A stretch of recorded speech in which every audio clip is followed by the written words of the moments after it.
Hello and welcome दोस्तों। आज की इस वीडियो में हम बात करने वाले हैं बौद्ध धर्म से रिलेटेड टॉप 25 क्वेश्चंस के बारे में। और ये सारे टॉप 25 क्वेश्चन जो मैंने लिए हैं ये सारे अच्छे लेवल के और सेलेक्टेड क्वेश्चन लिए हैं जो कि अक्सर प्रतियोगी परीक्षाओं में पूछे जाते हैं। अगर आप चाहते हैं कि बौद्ध धर्म से रिलेटेड आपके एग्जाम में एक सिंगल क्वेश्चन भी गलत न हो तो इस वीडियो को लास्ट तक जरूर देखना। और इन सभी 25 क्वेश्चन आंसर की पीडीएफ फाइल आप इस वीडियो के डिस्क्रिप्शन से डाउनलोड कर सकते हो। तो चलिए बिना टाइम गवाए वीडियो को शुरू करते हैं। प्रश्न नंबर 1, महात्मा बुद्ध का जन्म कहाँ पर हुआ था? तो महात्मा बुद्ध का जन्म 563 ईसा पूर्व में कपिलवस्तु के लुम्बिनी नामक गांव में हुआ था। और यह लुम्बिनी वर्तमान में नेपाल के अंदर स्थित है। तो आप याद रखना इसका आंसर क्या होगा, ऑप्शन नंबर बी हमारा यहाँ पर करेक्ट होगा। तो महात्मा बुद्ध का जन्म हुआ था लुम्बिनी के अंदर। नेक्स्ट क्वेश्चन देख लेते हैं। नेक्स्ट क्वेश्चन है कि महात्मा बुद्ध के बचपन का नाम क्या था? महात्मा बुद्ध के बचपन का नाम सिद्धार्थ था, यानी कि ऑप्शन नंबर ए अगर हम सेलेक्ट करते हैं तो हमारा आंसर राइट होगा। महात्मा बुद्ध के बचपन का नाम सिद्धार्थ था और ज्ञान की प्राप्ति होने के बाद इन्हें महात्मा बुद्ध के नाम से जाना गया। चलिए नेक्स्ट क्वेश्चन देख लेते हैं। नेक्स्ट क्वेश्चन है कि महात्मा बुद्ध का जन्म किस क्षत्रिय कुल में हुआ था? महात्मा बुद्ध का जो जन्म है वो शाक्य वंश के अंदर हुआ था। इनके पिता शुद्धोधन शाक्य गण के मुखिया थे और इनकी माता का नाम महामाया था, इसे आप याद रखेंगे। नेक्स्ट क्वेश्चन है बुद्ध शब्द का अर्थ क्या होता है? यहाँ पर इसका राइट आंसर होगा बुद्ध शब्द का मतलब होता है एक ऐसा व्यक्ति जिसको ज्ञान प्राप्त हो चुका हो, यानी कि एक ज्ञान संपन्न व्यक्ति को बुद्ध के नाम से जाना जाता है। जब महात्मा बुद्ध को यानी कि गौतम को ज्ञान प्राप्त हो गया था उसके बाद से इन्हें बुद्ध कहा जाने लगा, क्योंकि एक ज्ञान संपन्न व्यक्ति को बुद्ध के नाम से जाना जाता है। तो यहाँ पर हमें ऑप्शन नंबर बी सेलेक्ट करना होगा क्योंकि ये इसका राइट आंसर है। नेक्स्ट क्वेश्चन है कि गौतम बुद्ध को कौन सी जगह ज्ञान की प्राप्ति हुई थी? गौतम बुद्ध को ज्ञान की प्राप्ति की अगर बात करें तो बोध गया में बोधि वृक्ष अर्थात पीपल के पेड़ के नीचे महात्मा बुद्ध को ज्ञान की प्राप्ति हुई थी। और वर्तमान में यह जो बोध गया है यह बिहार के अंदर है। आप इसे याद रखेंगे कि महात्मा बुद्ध को जो ज्ञान की प्राप्ति है वो बोध गया में हुई थी, एक पीपल के पेड़ के नीचे। चलिए नेक्स्ट क्वेश्चन देख लेते हैं। बुद्ध ने अपना प्रथम प्रवचन कहाँ पर दिया था? महात्मा बुद्ध द्वारा प्रथम प्रवचन सारनाथ के अंदर दिया गया था, यानी कि ऑप्शन नंबर ए हमारा यहाँ पर राइट होगा। महात्मा बुद्ध के प्रथम प्रवचन को किस नाम से जाना जाता है? तो महात्मा बुद्ध ने जो प्रथम प्रवचन दिया था सारनाथ के अंदर, इसको धर्म चक्र प्रवर्तन के नाम से जाना जाता है। बेहद इंपॉर्टेंट क्वेश्चन बनता है, काफ़ी सारे कंपटीशन एग्जाम में ये क्वेश्चन अब तक रिपीट हो चुका है, तो जरूर याद रखना इसे कि महात्मा बुद्ध द्वारा दिया गया प्रथम उपदेश धर्म चक्र प्रवर्तन के नाम से जाना जाता है। अगर हम यहाँ पर बात करें संबोधि की, तो महात्मा बुद्ध को बोध गया नामक स्थान पर पीपल के पेड़ के नीचे जब ज्ञान की प्राप्ति हुई थी तब उस घटना को संबोधि के नाम से जाना जाता है। इसके अलावा जब महात्मा बुद्ध ने 29 वर्ष की उम्र में अपने घर का त्याग कर दिया था तो उस घटना को महाबी निष्क्रमण के नाम से जाना जाता है। इसके अलावा महात्मा बुद्ध की मृत्यु की घटना को महापरिनिर्वाण के नाम से जाना जाता है। तो ये सारे फैक्ट आपको याद रखते हैं, इन सभी फैक्ट से क्वेश्चन बन सकता है। चलिए नेक्स्ट क्वेश्चन देखते हैं। नेक्स्ट है कि गौतम बुद्ध की मृत्यु कहाँ पर हुई थी? इसका सही आंसर होगा कि 483 ईसा पूर्व के अंदर महात्मा बुद्ध की मृत्यु कुशीनगर में हुई थी। यहाँ पर ऑप्शन नंबर बी इसका राइट आंसर होगा। चलिए नेक्स्ट क्वेश्चन देख लेते हैं। नेक्स्ट है कि जातक किस धर्म का पवित्र ग्रंथ है? जातक बौद्ध धर्म का पवित्र ग्रंथ है, यहाँ पर ऑप्शन नंबर ए राइट होगा। लेकिन आपको यहाँ पर ये जल्दबाजी नहीं करनी है कि हर एक क्वेश्चन का आंसर महात्मा बुद्ध से रिलेटेड होने वाला है तो हम इसे बौद्ध धर्म या महात्मा बुद्ध कर देंगे, क्योंकि जब आप एग्जाम देने जाओगे तो वहाँ पर आप सैकड़ों टॉपिक पढ़कर जाओगे तो वहाँ पर आपको इसी क्वेश्चन में से ये आंसर चूज करना बेहद कठिन होगा। इसीलिए मैं बोल रहा हूँ कि हर एक क्वेश्चन को बड़े ध्यान से देखना ताकि आपको एग्जाम के अंदर कोई भी समस्या ना आए। इसका आंसर होगा बौद्ध धर्म। चलिए नेक्स्ट क्वेश्चन देख लेते हैं। नेक्स्ट है सॉरी ये क्वेश्चन रिपीट हो गया है, तो चलिए मैं आपको जातक ग्रंथ के बारे में एक इम्पोर्टेंट फैक्ट बता देता हूँ। तो बौद्ध धर्म का जो जातक ग्रंथ है इसके अंदर ये बताया गया है कि महात्मा बुद्ध यानी कि गौतम बुद्ध के जन्म लेने से पहले महात्मा बुद्ध ने लगभग 550 से भी अधिक जन्म ले चुके थे महात्मा बुद्ध। तो ये जातक ग्रंथ के अंदर ही बताया गया है। चलिए नेक्स्ट क्वेश्चन देख लेते हैं। नेक्स्ट है कि बौद्ध धर्म में पिटकों की रचना किस भाषा में की गई है? पिटक भी जातक की तरह ही एक धार्मिक ग्रंथ है बौद्ध धर्म से रिलेटेड, और पिटक बौद्ध धर्म का एक पवित्र ग्रंथ है। इसमें शुद्ध पिटक, विनय पिटक और अभिधम्ब पिटक नामक 3 पिटक शामिल हैं और इसकी जो रचना है वो पाली भाषा के अंदर की गई है। यहाँ पर ऑप्शन नंबर बी हमारा राइट होगा। चलिए नेक्स्ट क्वेश्चन देखते हैं। अगला प्रश्न ये है कि निम्नलिखित में से किसे एशिया की रोशनी या फिर बोल सकते हैं द लाइट ऑफ एशिया कहा जाता है? अगर आप यहाँ पर ऑप्शन नंबर बी को चूज करते हो तो आपका आंसर बिल्कुल राइट होगा, क्योंकि महात्मा बुद्ध को ही एशिया की रोशनी या फिर बोल सकते हैं द लाइट ऑफ एशिया के नाम से जाना जाता है। चलिए नेक्स्ट क्वेश्चन देखते हैं। प्रथम बौद्ध संगति कहाँ पर आयोजित की गई थी?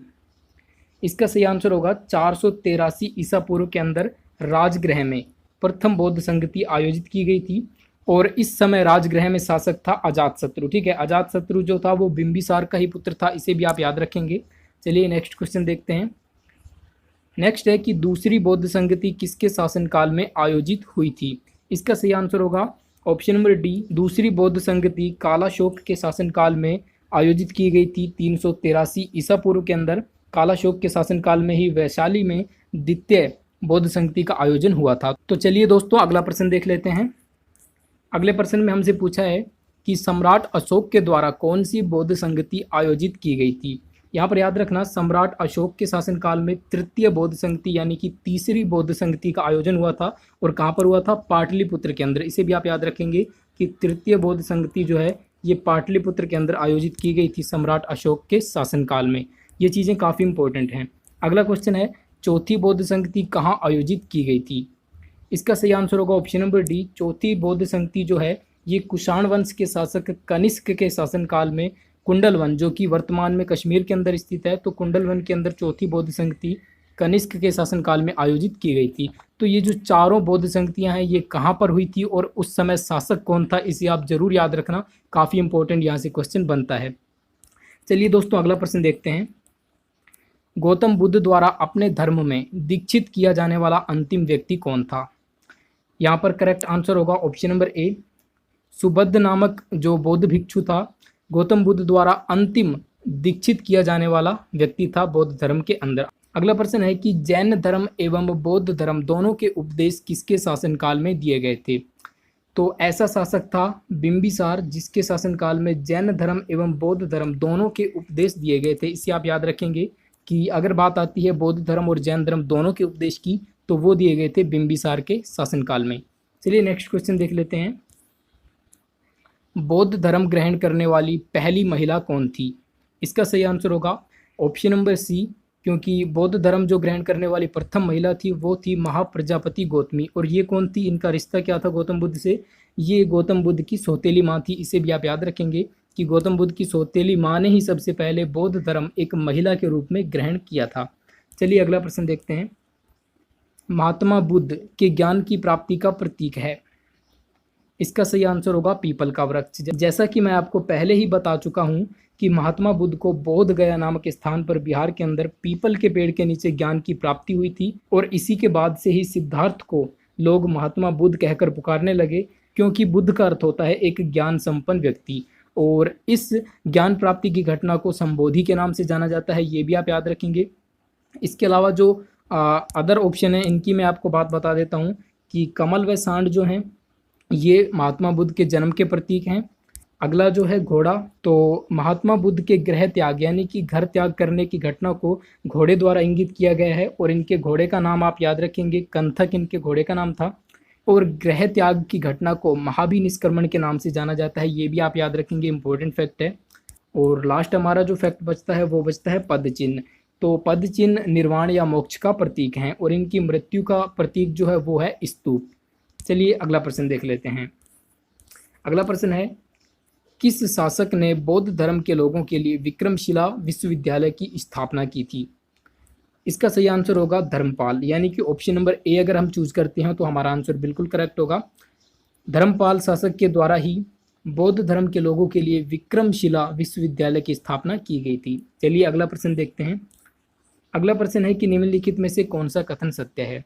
चैत्य पूजा स्थल होता है जबकि विहार निवास स्थल होता है, या फिर विहार पूजा स्थल होता है जबकि चैत्य निवास स्थल होता है, या फिर ऑप्शन सी है कि कोई विशेष अंतर नहीं है, ऑप्शन डी है कि चैत्य और विहार दोनों ही निवास स्थल के रूप में काम करते हैं। तो अगर बात करें करेक्ट आंसर की तो ये होगा ऑप्शन नंबर ए, क्योंकि चैत्य जो होता है वो बौद्ध भिक्षुओं का पूजा स्थल माना जाता है और बौद्ध भिक्षु जहाँ पर रहते हैं, जहाँ पर निवास करते हैं, उसे विहार के नाम से जाना जाता है। तो ऑप्शन नंबर ए यहाँ पर राइट होगा। चलिए नेक्स्ट क्वेश्चन पर बढ़ते हैं। नेक्स्ट है, गौतम बुद्ध का गुरु कौन था? तो याद रखना, महात्मा बुद्ध ने 29 वर्ष की आयु में घर त्याग कर सबसे पहले वो वैशाली पहुंचे थे और वैशाली में जाकर वो आलार कलाम के शिष्य बन गए थे। यानी कि इनके गुरु कौन थे? आलार कलाम, और ये सांख्य दर्शन के ज्ञाता थे। यहाँ पर हमारा ऑप्शन नंबर बी राइट होगा। गौतम बुद्ध के गुरु का नाम आलार कलाम था। चलिए अगला प्रश्न देखते हैं दोस्तों। नेक्स्ट प्रश्न है कि बौद्ध धर्म में त्रिरत्न क्या इंगित करता है? तो बौद्ध धर्म के जो प्रमुख त्रिरत्न हैं वो हैं बुद्ध, धम्म और संघ, यानी कि ऑप्शन नंबर सी राइट होगा। बुद्ध, धम्म और संघ, इन्हीं को बौद्ध धर्म के त्रिरत्न के नाम से जाना जाता है। चलिए नेक्स्ट प्रश्न देखते हैं। नेक्स्ट प्रश्न है बुद्ध ने सर्वाधिक उपदेश कहाँ पर दिए? इसे आप याद रखेंगे, ये हमारी आज की वीडियो का लास्ट क्वेश्चन है। इसका आंसर होगा option number B, Shravasti. Buddha ने सर्वाधिक उपदेश कौशल महाजनपद की राजधानी श्रावस्ती में ही दिए थे, यानी कि ऑप्शन नंबर बी यहाँ पर राइट होगा।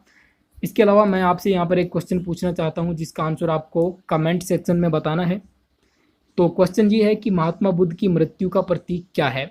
इसका आंसर मैं आपको बता चुका हूँ वीडियो के अंदर। अगर आपने वीडियो को पूरे ध्यान से देखा होगा तो आप इसका आंसर बड़े इजीली दे सकते हैं। तो इसका आंसर कमेंट करना, और अगर वीडियो अच्छी लगी है तो लाइक शेयर जरूर करना। चैनल पर नए हो तो सब्सक्राइब करके बेल आइकन को प्रेस कर लेना ऐसी ही लेटेस्ट वीडियोज़ के अपडेट पाने के लिए। आज के लिए इतना ही, मिलेंगे नेक्स्ट वीडियो में। टिल देन, वंदे मातरम, जय हिंद एंड बाय।